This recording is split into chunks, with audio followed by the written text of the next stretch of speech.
है कि जिस तरह से वक्फ के मुद्दे पर वो खामोश रहे हैं, सरकार का उन्होंने साथ दिया है, तो अब यहाँ से उनकी पार्टी के ऊपर कोई बड़ा असर पड़ेगा या नहीं पड़ेगा, और अगर पड़ेगा तो क्या वो बीजेपी की उससे पहले 62 सीटें बीजेपी ने जीती थी 19 के चुनाव में, 2024 के चुनाव में महज 32-33 सीटों पर सिमटना पड़ा, और ये भी नाकामी योगी की ही मानी गई, क्योंकि अयोध्या में राम मंदिर बनने के बावजूद भी बीजेपी को वहां की सीट गंवानी पड़ जाती है। तो ऐसे कई बिंदु हैं, कई कारण है जहां पर योगी जी को अब अपना पद बचा।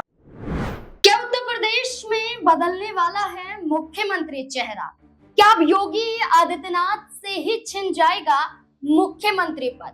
क्या भारतीय जनता पार्टी योगी आदित्यनाथ के चेहरे पर अब सहमत नहीं है? क्या जगह केशव प्रसाद मौर्य को मिल जाएगी? क्या भारतीय जनता पार्टी का एक फैसला योगी आदित्यनाथ को नुकसान पहुंचा सकता है? दरअसल उत्तर प्रदेश में विधानसभा चुनाव से पहले इन दिनों योगी आदित्यनाथ को लेकर खासा चर्चाएं देखने को मिल रही है। वजह है भारतीय जनता पार्टी के वो विधायक जो भरे मंच से कहते हैं कि हम योगी बाबा को दिल्ली भेजना चाहते हैं और केशव प्रसाद मौर्य को हम उत्तर प्रदेश का मुख्यमंत्री बनता देखना चाहते हैं। ऐसे में केशव प्रसाद मौर्य बनाम योगी आदित्यनाथ देखने को मिल रहा है। इस बीच एक बड़ा कदम उठाया जाता है आरएलडी प्रमुख जयंत चौधरी के जरिए। जयंत चौधरी वक्फ संशोधन बिल का जहां समर्थन करते हैं, वहीं उनकी ही पार्टी में बड़ी फूट देखने को मिलती है। प्रदेश महासचिव अपने पद से इस्तीफा दे देते हैं और जिसके बाद चर्चाएं शुरू हो गई हैं कि क्या जयंत चौधरी अपनी पार्टी को बचाने के लिए क्या बड़ा कदम उठाते हुए नजर आएंगे, और क्या उत्तर प्रदेश में वाकई योगी आदित्यनाथ से मुख्यमंत्री पद छिनता हुआ दिखाई दे सकता है? तमाम सवाल है उत्तर प्रदेश की राजनीति को लेकर। मेरे साथ मेरे सहयोगी वरिष्ठ सहयोगी अमन सर जुड़ चुके हैं। सर, उत्तर प्रदेश से पहले वक्फ संशोधन बिल के बारे में अगर हम बात करें तो एनडीए के तमाम सहयोगी दल इस दूरियां नहीं बना रहे थे संसद के अंदर, लेकिन सड़कों पर मुसलमानों का साथ देने की बात कर रहे थे।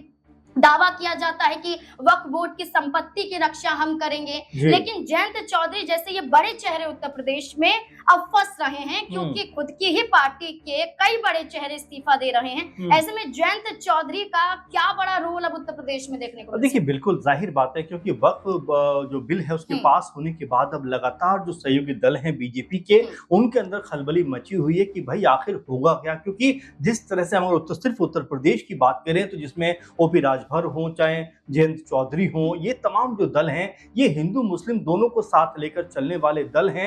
हमेशा आपने देखा होगा कि जयंत चौधरी ने अगर ऐसा लगा कि जो भी बात कही गई है वो किसी एक समुदाय को टारगेट करके कही गई है, उसके खिलाफ खड़े होने में संकोच जरा भी उन्होंने नहीं किया, बल्कि सिर्फ खड़े होने में नहीं बल्कि यहाँ तक कि सरकार को भी आईना दिखाने का काम किया है कि आप जो काम कर रहे हैं इससे जो सामाजिक ढांचा है वो कहीं ना कहीं प्रॉब्लम में आ सकता है, इसलिए जो भी आप फैसला कर रहे हैं वो गलत फैसला है। आपने देखा, चाहे कांवड़ यात्रा का जिक्र हम करें, चाहे ईद के मौके पर नमाज को लेकर जिस तरह से बात कहेगी उसकी बात करें, यहाँ पर दोनों दफा ऐसा हुआ है कि जो जयंत चौधरी हैं उन्होंने तुरंत पलटवार किया है और यहाँ पर फिर सरकार को झुकना भी पड़ा है। तो ये बताता है कि जो सहयोगी दल हैं उनका प्रभाव कितना ज्यादा है, कितना अधिक है, क्योंकि यहाँ बीजेपी, जैसा हम लोग कहते भी हैं कि बीजेपी की तरफ से लगातार पीएम मोदी ये बात कहते रहे हैं कि भाई एक अकेला जो आदमी है वो कितनों के ऊपर भारी पड़ रहा है, यानी कि एक अकेला मोदी सबके ऊपर भारी पड़ रहा है, लेकिन एक अकेले मोदी के पीछे जो 38-39 दल हैं उसके बारे में कोई बात नहीं करना चाहता। आप जरा उत्तर प्रदेश को ही देखिए,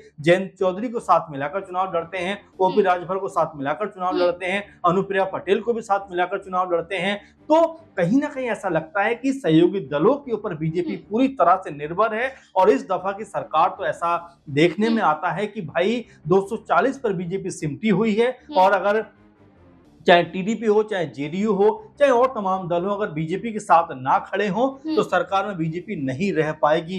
वहीं उत्तर प्रदेश की बात करें, योगी जी जिस कह सकते तरीके से दोनों बार पूर्ण मेजोरिटी के साथ में बीजेपी सरकार में आई है, योगी जी मुख्यमंत्री बने हैं, लेकिन तीसरी दफा कैसा होगा इसको लेकर बड़ा सवाल बन रहा है, क्योंकि 17 से 18% के आसपास की आबादी लगभग उत्तर प्रदेश में मुस्लिमों की आती है, यानी कि लगभग 20% के आसपास जो आबादी है वो मुस्लिम कह सकते हैं कि जो मतदाता है वो बड़ा प्रभाव यहाँ पर छोड़ सकते हैं। सर अगर बात की जाए तो ज्यादा असर अगर मुस्लिम कम्युनिटी का देखने को मिल रहा है, ऐसे में जयंत चौधरी जैसे बड़े चेहरे पिछड़े वर्गों के लिए, किसानों के लिए एक मसीहा के रूप में कहे जाते थे, और यही जयंत चौधरी अपनी राजनीति से भटक रहे हैं। यही आरोप प्रदेश महासचिव पद पर जो विराजमान थे उन्होंने लगाया, और वक्फ संशोधन का समर्थन करने को लेकर ये कहा कि बीजेपी के साथ जब तक रहेंगे आपको नुकसान ही झेलना पड़ेगा। और हमने देखा लोकसभा हो या उपचुनाव में जयंत चौधरी ने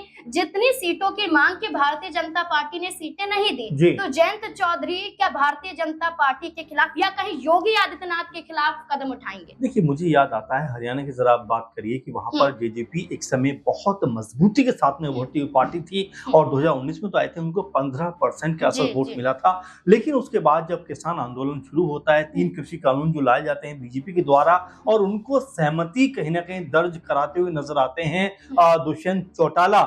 जरा उसके बाद उनका हाल देखिए, जब चुनाव होता है उसमें एक भी सीट उनके हिस्से में नहीं आती, और जो वोट बैंक 15% था वो खिसककर 1% से भी कम में आ जाता है। तो ये जनता जनार्दन है, और यही फैसला करती है कि आप उस पद पर बैठेंगे या नहीं बैठेंगे। तो यहाँ पर जयंत चौधरी अब इसको उनको फैसला करना है कि जिस तरह से वक्फ के मुद्दे पर वो खामोश रहे हैं, सरकार का उन्होंने साथ दिया है, तो अब यहाँ से उनकी पार्टी के ऊपर कोई बड़ा असर पड़ेगा या नहीं पड़ेगा, और अगर पड़ेगा तो क्या वो बीजेपी के साथ रहना चाहेंगे? क्योंकि ऐसे मुद्दों पर जब बहुत सोच समझ के निर्णय करना चाहिए, तब वहां पर जिस उतावलेपन के साथ में कह सकते हैं, या जिस कह सकते हैं कि बिल्कुल बिना सोचे समझे उस राह पर आगे बढ़ने की बात कर सकते हैं, और उससे नुकसान कहीं ना कहीं जयंत चौधरी जैसी पार्टियों को होने वाला है, आरएलडी को होने वाला है विशेषकर। क्योंकि यहाँ पर जो हिंदू मुस्लिम की हम जो बात करते हैं, और देखिए जयंत चौधरी उनकी पूरी पार्टी, रोहित अग्रवाल से जो उनके प्रवक्ता, मैंने कई बार बात की है,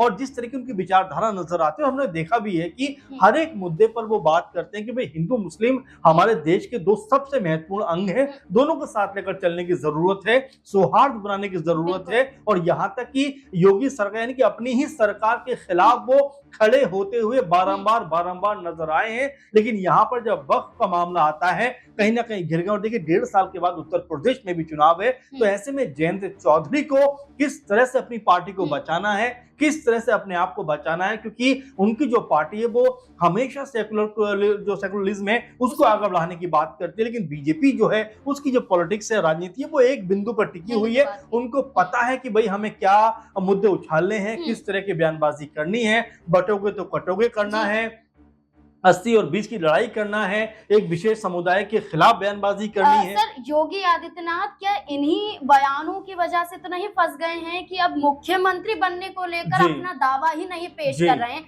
बुलडोजर वाली राजनीति पर सुप्रीम कोर्ट से फटकार लगती है, बटोगे कटोगे का असर तमाम राज्यों में देखने को मिलता है, और अब उत्तर प्रदेश में केशव प्रसाद मौर्य के समर्थन में बीजेपी विधायक नजर आ रहे हैं। बिल्कुल नाज़मीन, कहा जाता है कि तुझसे पहले जो एक शख्स यहाँ पे तख्त नशी था उसको भी अपने खुदा होने पे इतना ही यकीन था।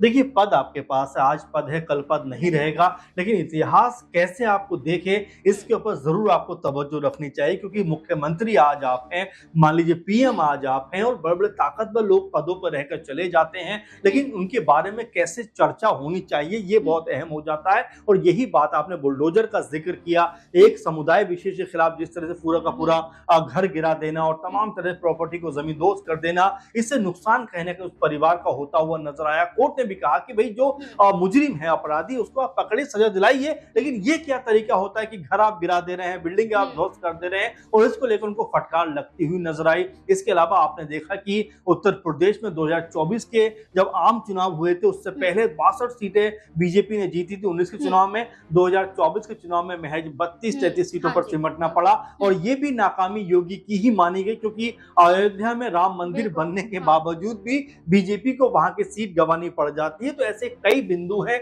कई कारण है जहां पर योगी जी को अब अपना पद बचाना भी मुश्किल पड़ रहा है। आपने देखा होगा कुछ दिनों पहले उनका बयान सामने आता है कि मेरा फुल टाइम जॉब राजनीति नहीं है, मैं पूरे टाइम के लिए तो योगी ही हूं। यानी कि ऐसा लगता है कि क्या उनको अब आभास हो गया है कि भाई मेरे पास जो पद है बहुत दिनों का नहीं है। और अखिलेश यादव ने भी चुटकी लेते हुए कहा कि भाई आखिर क्यों इनको पद से नहीं हटाया जा रहा, जो इस पद को टाइम पास मान के चल रहे हैं। तो ये ऐसे मामले हैं, ऐसी बयानबाजियां हैं जहां पर योगी जी अपने ही बयानों में अब घिरते हुए नजर आ रहे हैं। और क्या 2027 का सबसे महत्वपूर्ण बात नाज़मीन की, क्या 2027 का योगी जी बीजेपी की तरफ से मुख्यमंत्री का चेहरा होंगे या नहीं, इसको केशव प्रसाद मौर्य को लेकर क्या कहना है? क्योंकि केशव प्रसाद मौर्य भी 2014 से लेकर अगर हम बात करें अब तक कई बार वो सीएम चेहरे के लिए आगे किए गए लेकिन बन नहीं पाए। मुझे ऐसा लगता है नाज़मीन के अपने नाम का के आगे जैसे उप मुख्यमंत्री केशव मौर्य लिखा रहता है, शायद वो उप हटाना चाहते हैं, मुख्यमंत्री लिखवाना चाहते हैं।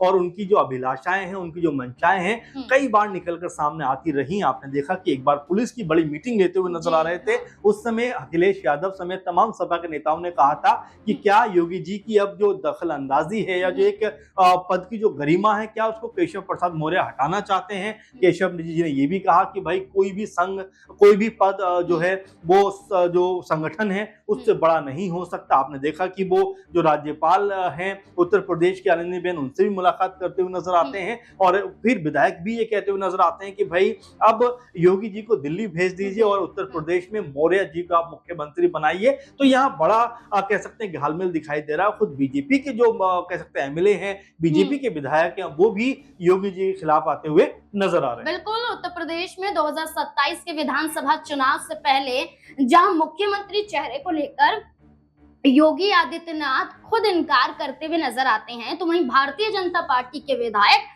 साफ कह देते हैं कि दिल्ली जाइए या गोरखपुर जाइए लेकिन उत्तर प्रदेश के मुख्यमंत्री आप नहीं रह सकते हैं। तो ऐसे में योगी आदित्यनाथ पर बड़ा खतरा मंडरा रहा है। क्या भारतीय जनता पार्टी ही योगी आदित्यनाथ के खिलाफ हो गई है? और क्या योगी आदित्यनाथ के खिलाफ उनके सहयोगी दल भी क्या गठबंधन तोड़ने के लिए मजबूर हो जाएंगे? आपको क्या लगता है? अपनी राय कमेंट सेक्शन में जरूर दें। देखते रहें SPN9 न्यूज। धन्यवाद।